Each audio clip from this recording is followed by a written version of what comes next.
All right, it's 11 a.m. We'll get started. Welcome to the monthly webinar. This month is special. We're going to speak on the 2 awards we received from AMPP at their annual conference in Nashville. My name is Brianna Remmers. I'm the distributor with Belzona Houston, as well as the owner of the contracting company that won the award of BHI Coatings. The award itself is Outstanding Achievement in Coatings Work in a Fixed Shop Project. This wasn't just any fixed shop. This was a dry dock in Galveston that was refurbishing the battleship Texas. Now, as Texans, we know we're very proud of our Texas history.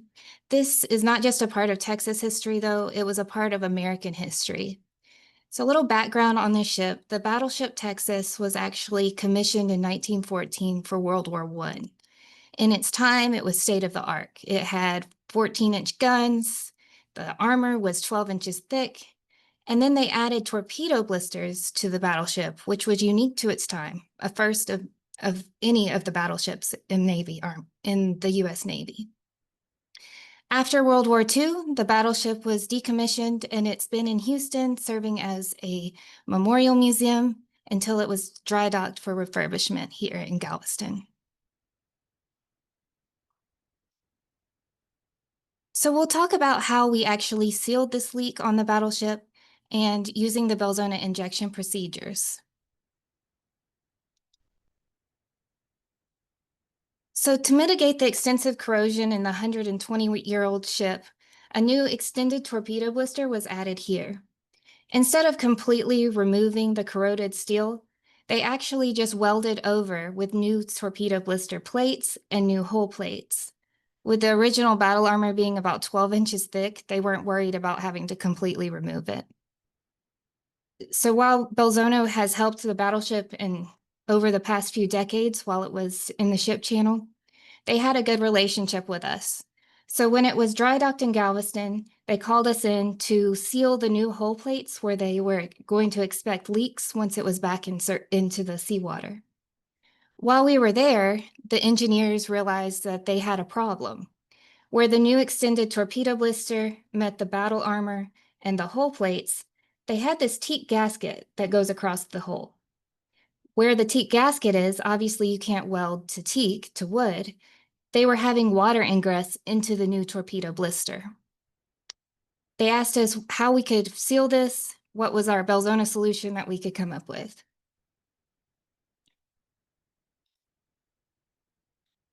To give you a better visual, we have a 3D rendering of where the new hull plate is, the original battle armor, and then the new rivets here.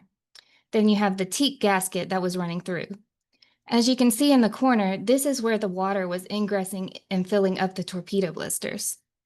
Originally, we thought that maybe they needed flexibility, so we had recommended some elastomeric materials for them. However, the engineering team was not worried about flexibility in this area. The teak itself would be waterproof along the ship. The area concerned was just the gap where the water would ingress into the torpedo blister. So the main objective of this repair was longevity, since this is going to be immersed in seawater with no plans of dry docking in the near future.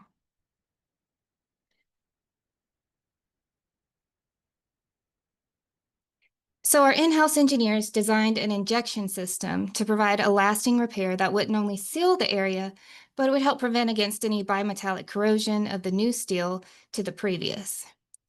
The box has an open back, and then it was welded to the 3 existing materials here.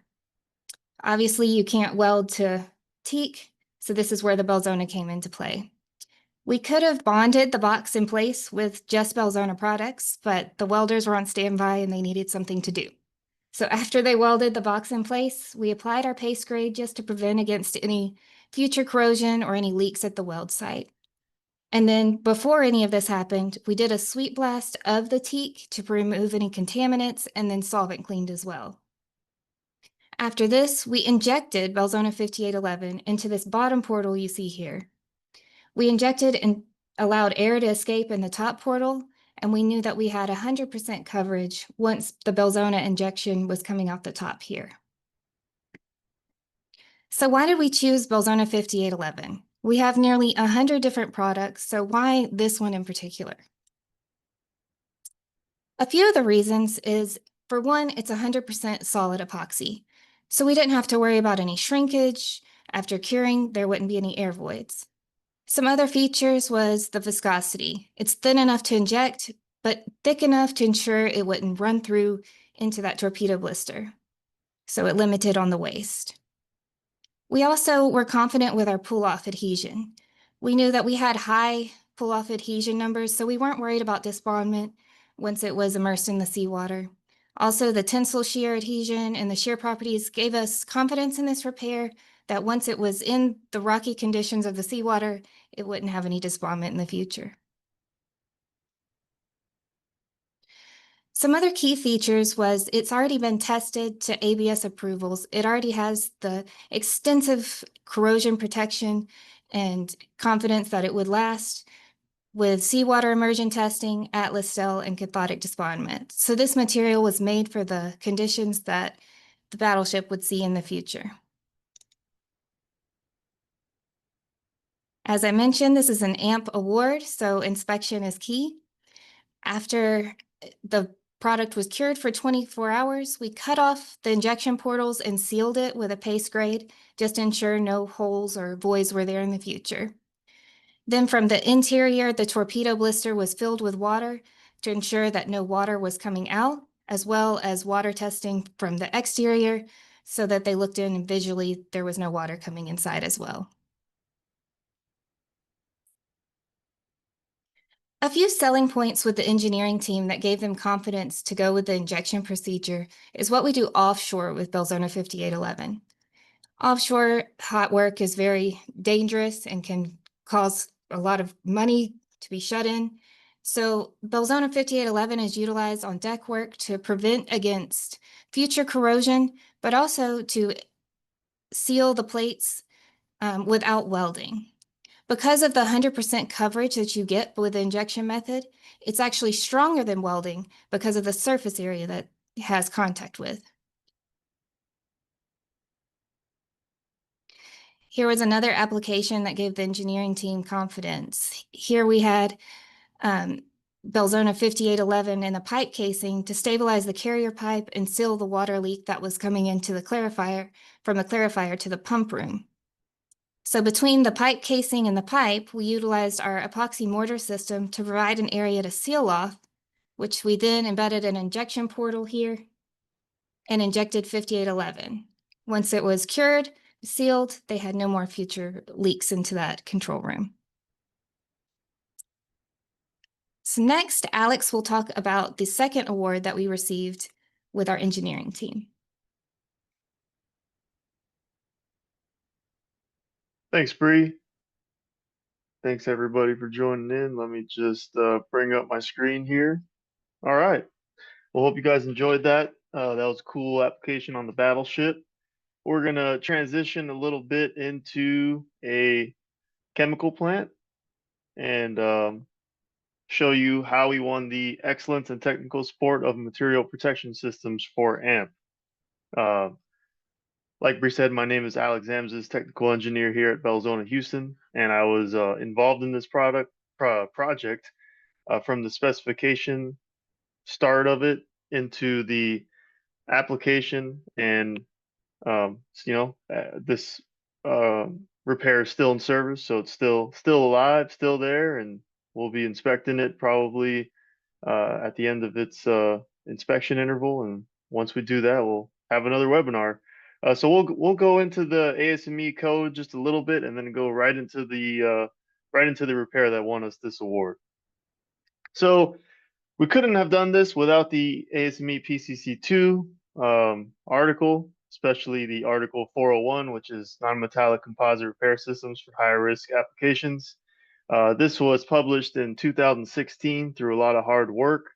It's continuously growing, continuously, more opportunities for it, and, more applications. So we're using it not only on piping, which is what it first started with. Now we're using on pressure vessels, tanks, concrete. I mean, you can use composites for a lot of things, and it's growing and growing industry. Planes, a lot of different things are made out of composites now. But for this one, Article 401, what it does is it allows manufacturers to design a system, put it through a pre-qualification system testing. So we're going to test it, gather all the variables like tensile strength, um, adhesion, heat resistance, and put it into the equations using the design methodology within the document. And then it also goes through how to train your installers and then also repair lifetime inspection and applicability. So some of the, just going into some of the pre-qualification testing. So your R&D team is gonna develop a specific fiber. We use a carbon fiber fiberglass.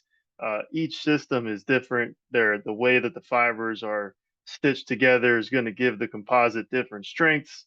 So at Belzona, they figured out the optimum pattern for the fibers, the weight of the cloth, everything.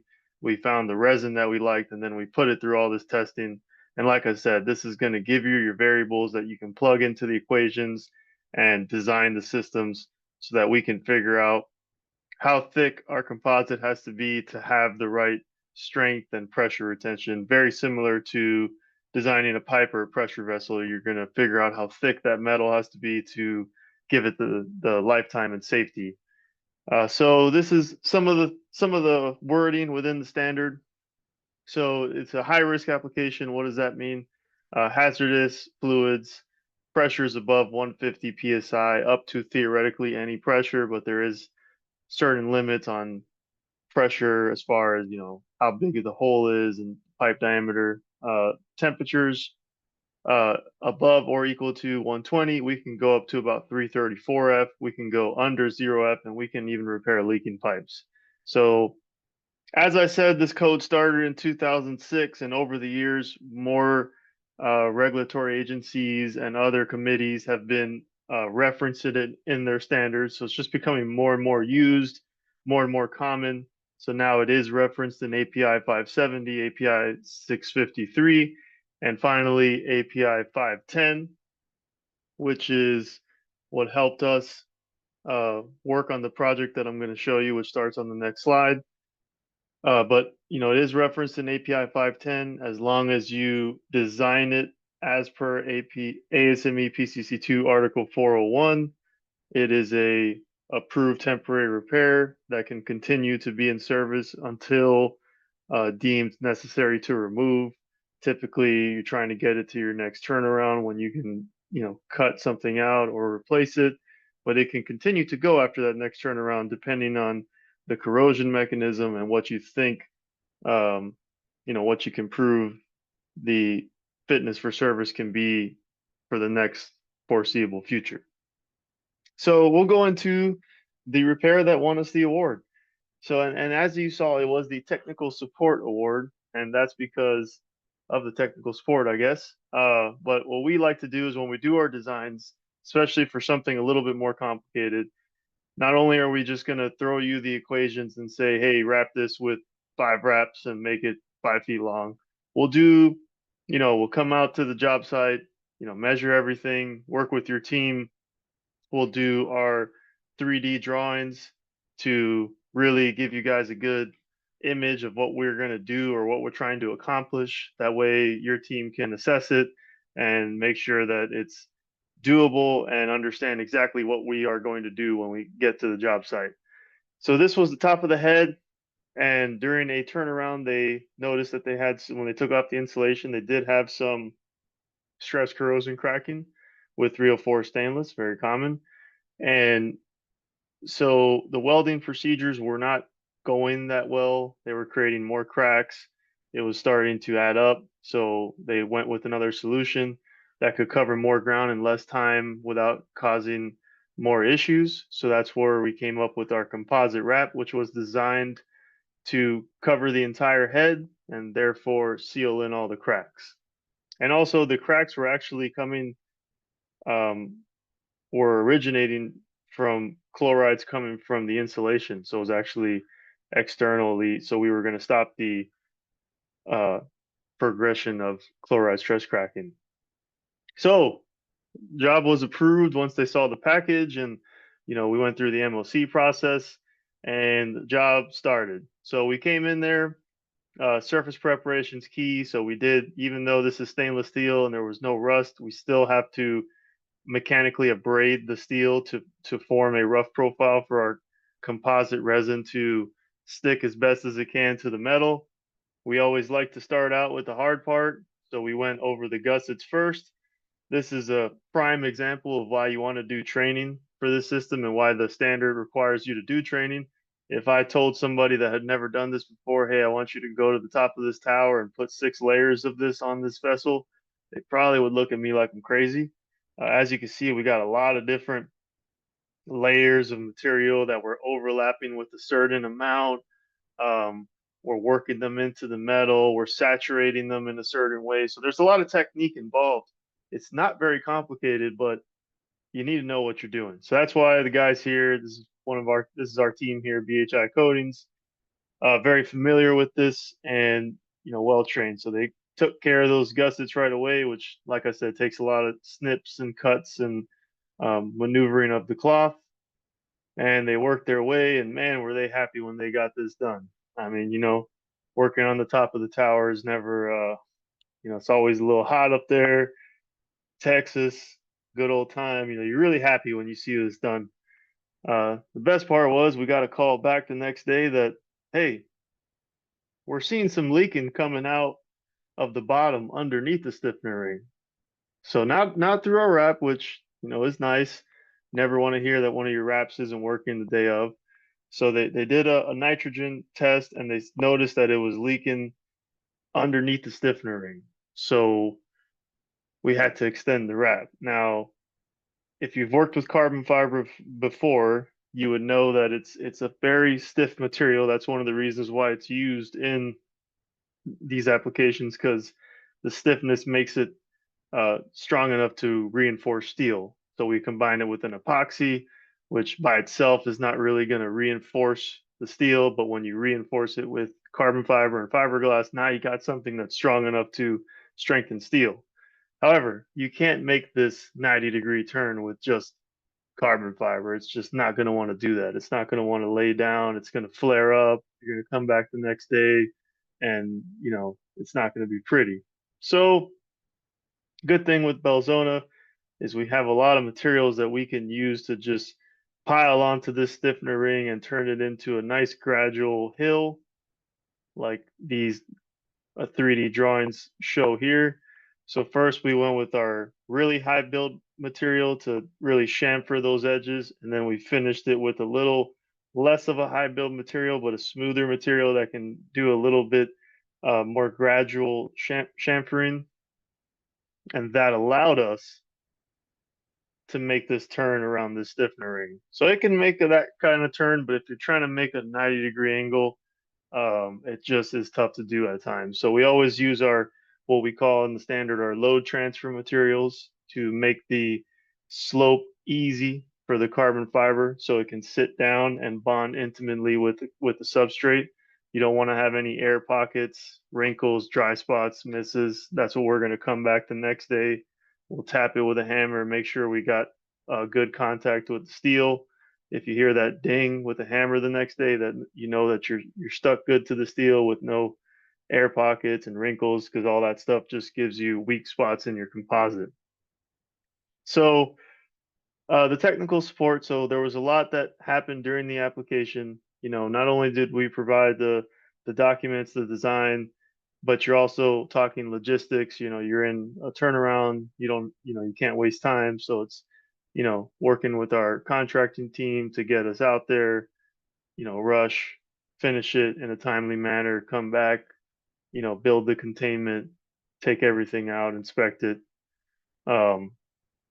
So yeah, so for the AMP um, ceremony, or where I presented this, we actually had to come up with questions and the audience had to ask them. So I do have some questions here. That is the end of my presentation. If anyone has any questions or wants me to answer one of these questions, I can go ahead, but does anyone have any questions?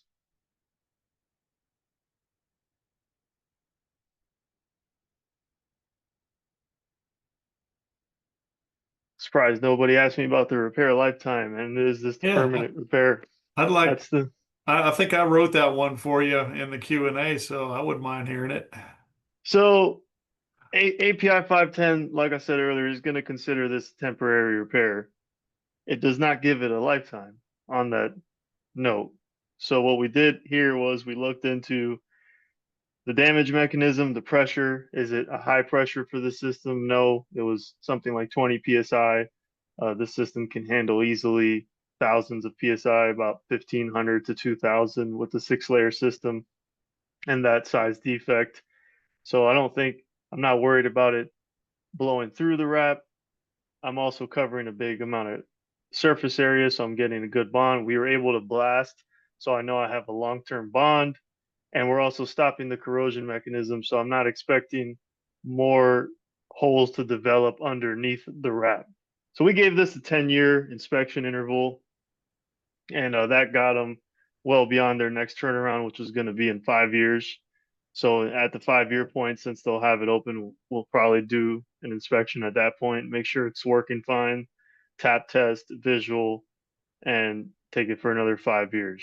So it just always depends on the corrosion mechanism. If you have, for instance, you're wrapping a pipe and you have internal corrosion and the whole pipe's going to go away in 2 years, then I can't really give you a 5-year repair because you won't have a pipe in 2 years. So it's unless we have areas that we can grab that will still be there because it has to grab onto something. So all about what's going on underneath the repair as for lifetime. So since these were cracks, and I would consider, I guess those were considered through wall defects, and you did type B calculations on those for PCC2 as well? Yes. So the PCC2, you always design for stress, which is our type A or thin wall. So we'll figure out how thick the repair has to be to handle the hoop stress and axial stress. And then if there is a through wall, like you're saying, we have 3 different sets of equations based on the defect geometry that we can. So for instance, this was a crack, so I use an axial slot equation and I use the width of the crack as the width of the crack within the equation. And and it was a little conservative because these were hairline cracks, and I used like a 0.25 or zero point 0.5 inch wide defect, maybe even an inch. I can't remember, but even at an inch at that pressure, you can handle that. So um, it works fairly well for hairline cracking. That's cool. I know you don't get the same profile with stainless steel as you get with carbon steel. Was there a particular media that you use when you blasted? It's a good question. So for stainless, especially if you have like a high chrome stainless or stainless made for erosion, you can blast it with your normal blast media and it looks like you just dusted it off with a broom. So we like to use aluminum oxide to ensure that we get the 3 mil because just because you blast it doesn't mean not every blast is equivalent. There's different levels of profile, different levels of surface cleanliness. So we need to get a 3 mil no matter what. So we had to make sure we use the aluminum oxide to really pepper the stainless. Gotcha. And I remember a long time ago I asked you about this, but um, when I was taught early on about stainless steel is that it does oxidize very quickly after it's prepped, and was always taught to like get a primer down or get a material down. Is that a concern when you're doing stainless steel? Kind of the way stainless steel oxidizes. Do you know that? I don't see that as a big issue. That oxidization layer is so thin compared to the profile we're dealing with that it shouldn't really interfere with our bonding. I do think with any application, you don't want to just leave it there for 2 weeks.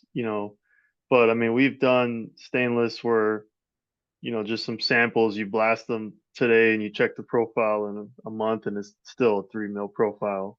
So it's not like that oxidation layer is going to take away your profile. However, we do normally blast and put coating on within the same day. So uh, I don't think anyone's waiting a year to coat it after they blast it. So, but yeah, And that's definitely a question that I've had before.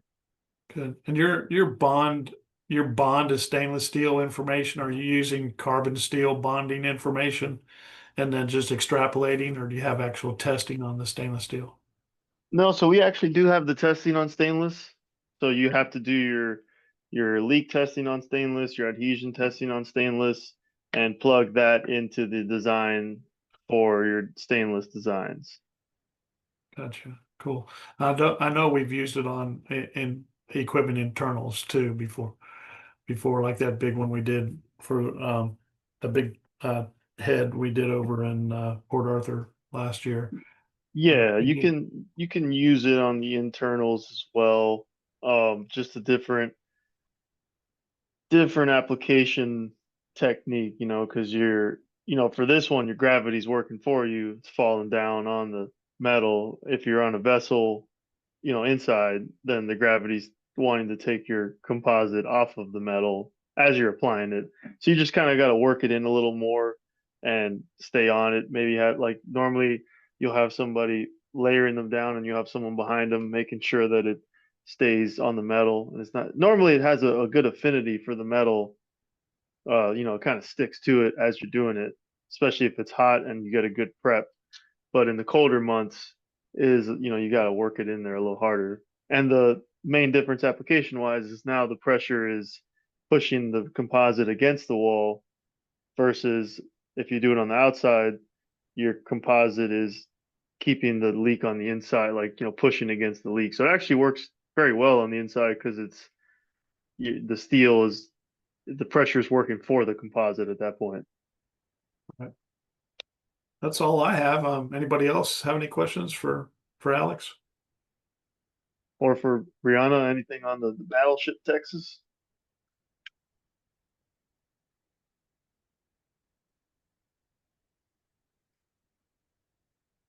Well, I appreciate everybody coming in and listening in. If you are looking for a continuing education credit, we just send in your email into the chat, and also just look into the AMP. NACE now is AMP, and they always got a lot of good stuff on their website and nice events. This event that we went to in Nashville was very good. A lot of different technologies out there, and we usually try to go as well. So look forward to seeing you guys there one time, and have a good weekend. Have a good week. Thanks, Alex.